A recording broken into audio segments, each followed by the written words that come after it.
Hi friends, అందరికీ good morning అండి. ఈరోజైతే నేను నా మార్నింగ్ బ్లాగ్ అయితే చేసి చూపించబోతున్నాను.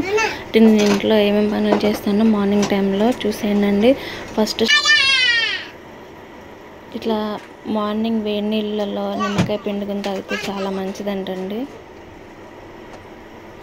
అందుకని మా వారికి చేద్దాం అనుకుంటున్నాను. ఇంకా పప్పు, టమాటాలు, గోంగూర, పసుపు, కారం, ఆయిల్ అయితే వేసి పొయ్యి మీద పెట్టేశానండి. ఇంకా పప్పు అయితే ఉడికిపోయింది, పక్కన పెట్టాను.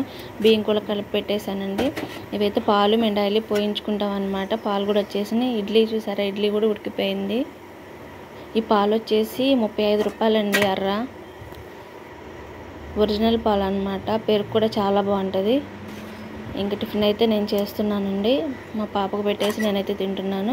ఇంకా అన్నం అయిపోయింది. ఇంకా పాలు కూడా కాగిపోయింది. తాలింపు అయితే కాలేస్తున్నాను. నా పనిలో నేను ఉంటే మా పాప చూడండి, పాపం మా వారు పొద్దున్నే లేచి నీళ్లు పడితే ఆ నీళ్ళన్నీ ఖరాబ్ చేస్తుంది అనమాట. ఇంకా పప్పు కూడా అయిపోయింది. ఈరోజు మా లంచ్ కూడా ప్రిపేర్ అయిపోయింది. పని అంతా అయిపోయిందండి. ఈరోజు మార్నింగే నీళ్ళు వచ్చిన రోజులు మాకు ఎర్లీ మార్నింగే పని అయిపోతుంది అనమాట. ఇంకా అంట్లు మొత్తం కడిగేసుకున్నాను అనమాట.